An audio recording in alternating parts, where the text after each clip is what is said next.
Le groupe Stanley Black & Decker est présent à travers le monde avec un peu plus d'une quinzaine de marques à travers le monde.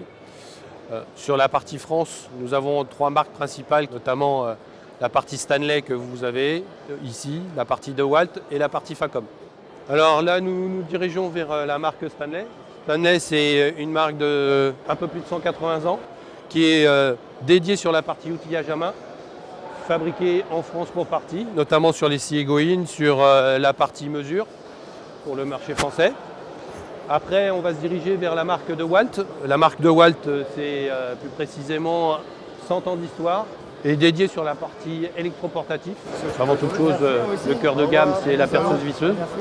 Donc présent sur l'ensemble des produits de l'électro, sur la partie perforateur, sur la partie cloueur, notamment sur la partie bois, sur la partie scie circulaire, mais également dans ces gammes-là sur la partie jardin.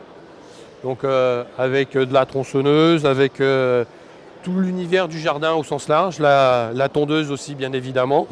Donc des produits sur lesquels on a investi énormément sur la partie sans fil.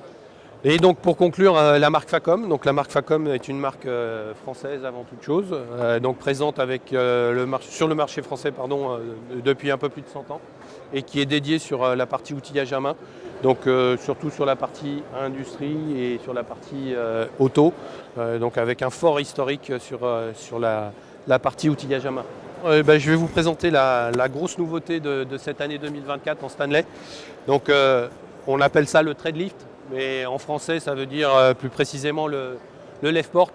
Donc c'est un lève-port qui est très progressif, avec une assise très stable pour pouvoir supporter une charge de 150 kg. Et surtout, une descente qui se fait de manière très progressive et qui évite tout risque d'accident complémentaire sur la partie du compagnon qui utilise ce type de produit. Donc un produit disponible courant d'année, plus précisément plutôt dans le deuxième semestre de l'année 2024, avec un prix de vente moyen conseillé de 125 €.